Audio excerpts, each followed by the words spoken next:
I really wish I could just have these sequins going at me the whole time, but they're blinding me a little bit.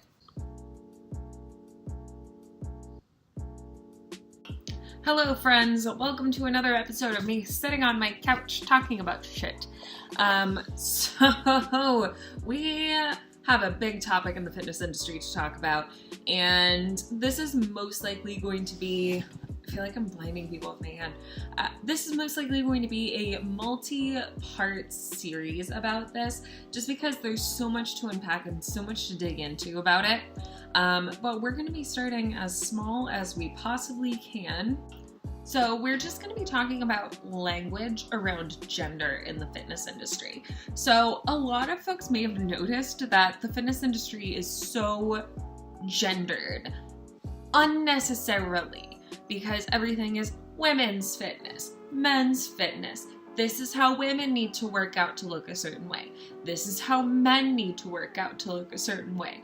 There's so little crossover of this is how everybody should generally work out, when in reality, the way that you work out isn't dependent on gender, it's dependent on your actual goals. And changing the goals person to person versus changing how they work out for their gender is what's going to behoove us in the long run as fitness people. So, going from the start, let's get this out of the way. Gender is a spectrum. It is not just men and women. There are folks in between. There are folks who identify as neither. And this isn't up for debate when it comes to our job as fitness professionals. So no matter what your archaic views might be about gender, you are closing yourself off from a large population of people if you don't acknowledge that there are folks that don't fall on either side of that binary. So when you discount that, you're cutting yourself off. You're cutting your business off. You are not allowing yourself to take on clients who, if you respect them and their needs, will actually stay and work with you because you're respecting their needs. How do we do that? I'm glad you asked. It really comes down to basic human decency and starting to build new habits. Those new habits will be normalizing asking for folks' pronouns. Even if you think you 100% know what they're going to say, you need to ask, because that's going to normalize the conversation for everyone. And maybe you're actually wrong. Maybe that person does have pronouns that aren't the perceived gender pronouns. You know what I mean? I personally prefer they, them. I generally don't fight for it just because it's a lot to fight for. And so because I get exhausted by it, I don't ask for it. So when somebody asks me about it, suddenly I warm up to them and I want to spend more time with them. It's simple. It's not a hard concept. And really the only people who fight that are people who are stuck in this idea that there are only two genders, male, female, you're only one of them. And by being that stubborn, you're cutting off a population of people. So regardless of what you, as a human being of your own, regardless of what you think, you need to treat folks who could potentially be part of your business with respect. Now, when it comes to moving on from there, once you have a person's pronouns, and that's all that matters. If they want to go into their actual gender identity with you, if they want to tell you that story, that's great. It's not your job to ask that. It's not your job to ask, oh, you prefer they, them? Are you agender? Are you gender neutral? That's not your job. That's prying. That's like asking, oh, you prefer she? Are your genitals actually there? That's like asking a trans person if they've had surgery when it's not relevant. A relevant question for a person going through a transition is if they're on hormones. We're going to talk about hormones more in a minute, But that's literally the only question that we as fitness professionals should be asking, because that does inform the way that we program. So, recap for now.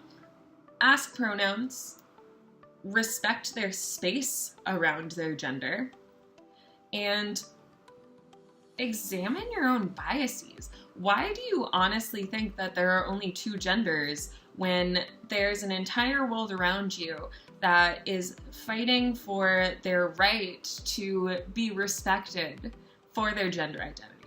That's a question to ask yourself, because we as fitness professionals, we need to be up to date on literally everything that might be affecting people's fitness. Literally everything. That's our job. That's why we get paid. That's why people stay with us. And if you're not keeping yourself up with the times, even when it comes to a gender identity question, then you're not doing your job, and people aren't going to be paying you to do your job. It's building a business for an actual reason. Don't at me. So that's part 1.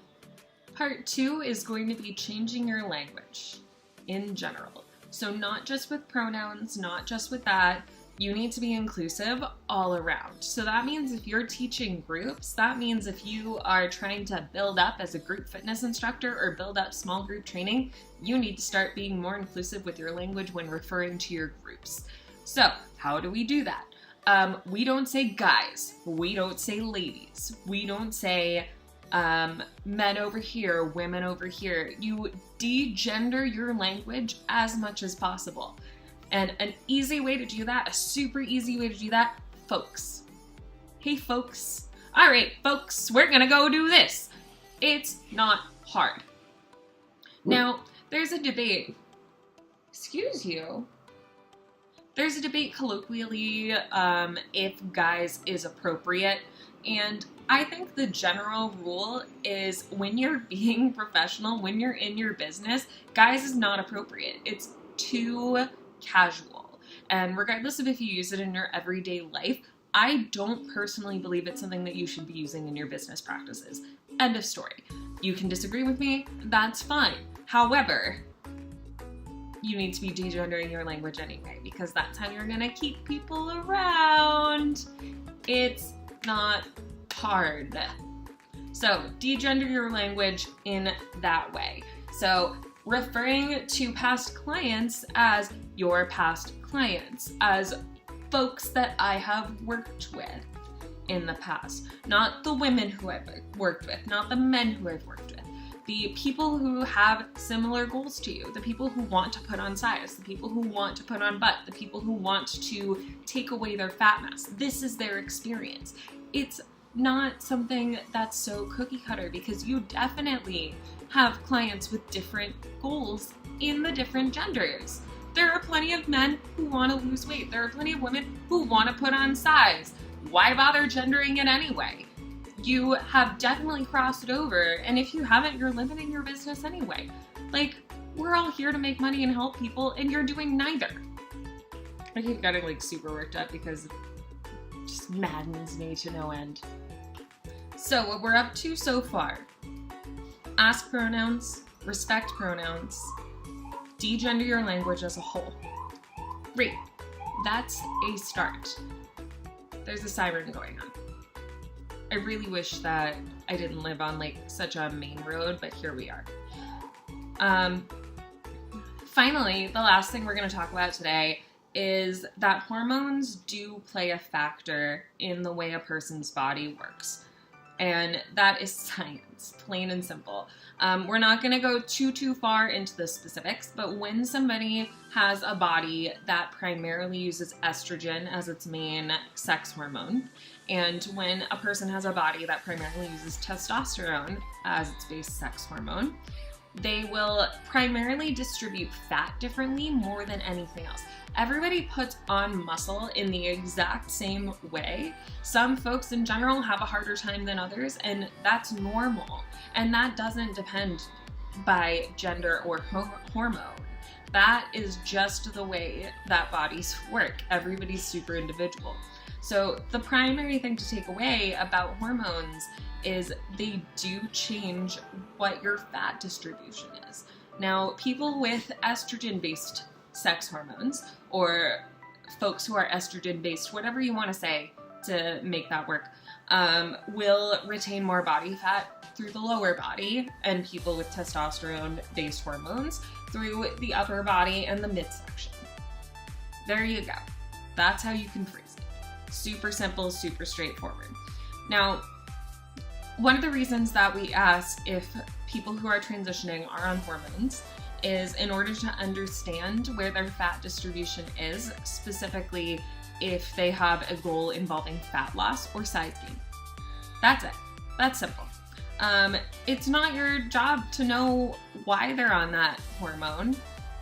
Say somebody identifies as non-binary and they're taking estrogen because they were assigned male at birth, or AMAB, and they want to feel like they present more neutral. Great. It's not your job to ask if they eventually plan on transitioning all the way. That's not cool. That's not a cool question to ask.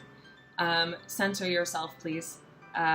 We might feel like we're entitled to these because we have been told that the bodies of trans folks are public and to be questioned, but they are not. That is incorrect. It's time to examine why you think that. But that's really the only thing we need to know is if they are on hormones, what are they taking, and that's it. Cool? So the major takeaways here: ask pronouns. Ask pronouns, ask pronouns, ask pronouns. Normalize asking pronouns. The more you ask, the easier it gets for you. The more people are exposed to other people doing it, so the easier it becomes for them. Respect people's boundaries, respect people's pronouns, respect what they are asking for, respect their goals. So don't question just because they are this gender that they want to be putting on size or whatever. Don't question that. Don't say, oh, well, women's fitness is generally blah, blah, blah, blah, blah, because you're wrong. You're wrong. Degender your language as a whole. Degender your language as a whole. We are professionals. We need to be acting as professionals. And you need to speak to groups that way as well. Because people notice. People do notice. People notice when you say guys. People notice when you say ladies. I've stopped taking classes with people because they said ladies, and I was like, this isn't cool. So if you want to retain people, that's one easy step to do it. Finally, hormones do affect fitness, but not immensely. So we're going to go more into that in the future, but this is where we're starting. So starting point, next time we're going to be talking about how hormones affect fitness and what that looks like when somebody is transitioning and how that changes things. We are also going to be open to questions in the future. If you have a question about gender and fitness, if you have a question about how to better build your business and practices around being inclusive of all genders, then please drop a comment down below, shoot me a message, ask me on Instagram, all of the above. Feel free to give this a like, maybe subscribe, maybe share if this is something that you found interesting or something that you find might help your business or other folks. And I will see you in the next video. Look for the upload next week, and thanks so much for watching. I know I can make it all.